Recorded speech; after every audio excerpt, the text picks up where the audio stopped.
안녕하세요. 하루문 동군부 하우돈입니다. 오늘은 광주광역시에서 최근 주목받고 있는 경매 사건들 다뤄보도록 하겠습니다. 첫 번째로는 쌍촌동 상무 힐스테이트, 그리고 두 번째로는 계림동 그랜드 센트럴이 되겠네요. 개인적으로는 권리관계가 복잡하게 얽힌 사건들을 좋아하기도 해요. 그만큼 경쟁이 많이 떨어지기 때문인데요. 비교적 아파트 경매 사건들은 권리 분석을 해도 그렇게 어렵지가 않아서 경매를 시작하는 사람들도 많이 입찰에 도전하는 추세죠. 첫 번째 사건은 보시다시피 최근 미납되어 다시 돌아온 광주 서구 쌍촌동 상무 힐스테이트 대형 평수예요. 여기 아파트는 쌍촌동 소재로 주변에 상무고등학교 동쪽에 위치한 상무 힐스테이트라는 아파트예요. 본 사건지까지 차량 접근이 용이하고 대중교통도 상당히 좋죠. 주변에 상무지구도 가깝고 바로 근처로 최근에 쌍촌동 호대 자이 아파트도 들어올 예정이라서 추후에 시너지가 일어나지 않을까 싶은 아파트예요. 여기가 원래 보시다시피 작년 12월 8일에 9억 조금 넘은 가격에 낙찰이 되었는데 미납이 되어 다시 돌아왔습니다. 그 이유는 사실 미납한 사람만 알겠지만 크게 두 가지로 볼 수가 있어요. 첫 번째, 법인 명의로 대출을 일으키려다 실패했을 것이라고 저는 예상해요. 이게 좀 중요한 내용이기도 한데 요즘에 법인 명의로 주택 대출을 받으려면 잘 안 해주려고 하는 분위기예요. 정말 예전의 경매 시장과는 다르게 경락잔금 대출이더라도 지금의 은행은 정부 대출 규제 부분을 굉장히 따지고 눈치를 많이 보는 입장이거든요. 과거에는 법인 명의로 대출을 일으켜 무한적으로 대출을 받고 그래서 무난하게 잔금 납부일까지 잔금을 이렇게 납부했는데 지금은 법인 명의로 주택 대출을 받을 시 조금은 힘든 상황이에요. 보험회사나 여러 대부 쪽으로도 알아봤어도 또 금리가 장난 아니었을 거예요.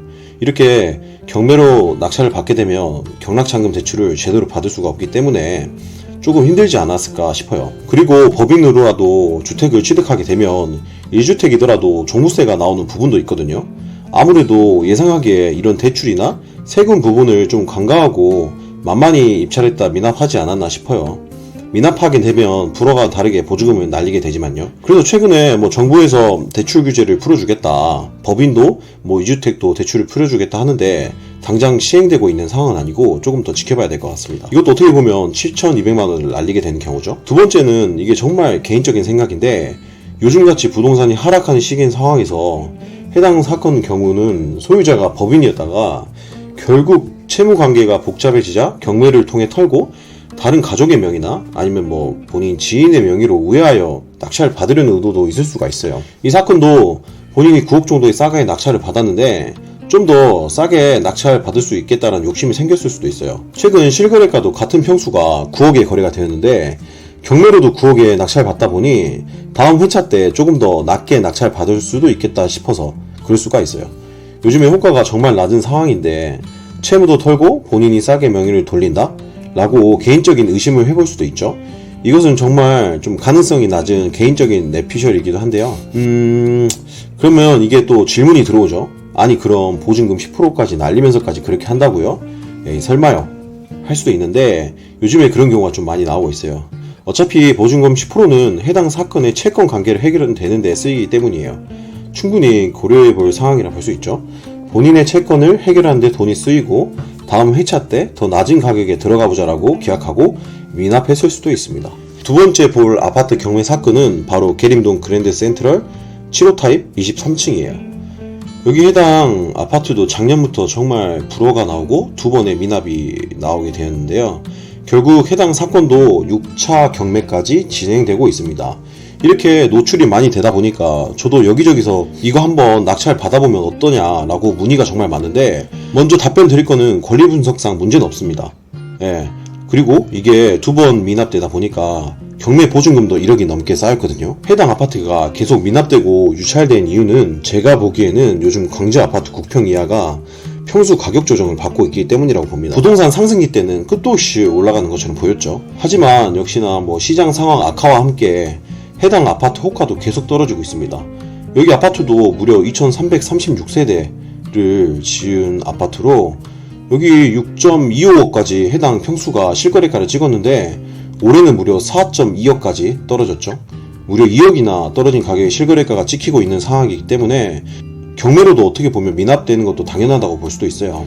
뭐 이런 상황이기 때문에 뭐 부동산 낙찰받은 사람 입장에서도 앞서 말한 대로 낙찰받은 아파트의 가격이 충분히 떨어지는데 굳이 경매로 뭐 내가 낙찰 받아야 되는 상황인가? 그리고 명도도 해야 되는 상황이잖아요.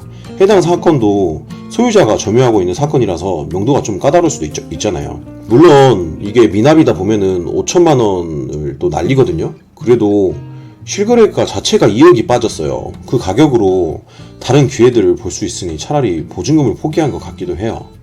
물론 사정은 개인밖에 모릅니다. 해당 아파트는 소유자가 점유 중이고, 그리고 이거 채권이 2.7억밖에 되지 않아서 까딱하다가는 채무를 해결할 수도 있을 것 같아요. 하지만 아직은 경매 사건이 진행 중이네요. 일단 해당 그랜드 센트럴 경매 사건의 경우에는 권리 분석보다는 시세 파악에 중점을 두고 파악해봐야 될 것 같아요. 그리고 출구 전략도 잘 짜야 될 것 같아요. 출구 전략이란 말은 어느 시점에 팔아야 된다, 그 시점을 정하는 그런 전략인데요. 지금 하락하는 시기는 정말 저렴하게 경매로 낙찰 받고 향후 2년 후 비과세 전략을 노릴 것인지, 아니면 어떻게 명의를 잘 활용해서 좀 시세 차익을 거둘 수 있는지 계획을 잘 세워봐야겠죠. 저는 개인적으로는 이런 꾸준한 하락이 계속 이어질 것 같지는 않아요. 분명히 그 시장이 한 번은 반전이 올 것 같습니다.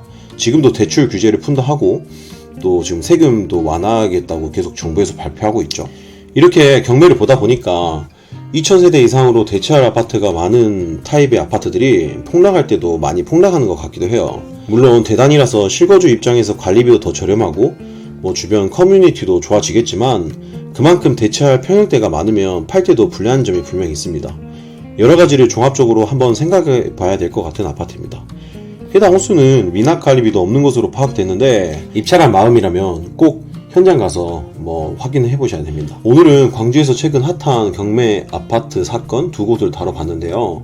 추후에도 꾸준히 소개해 드릴 수 있도록 하겠습니다. 오늘도 감사합니다.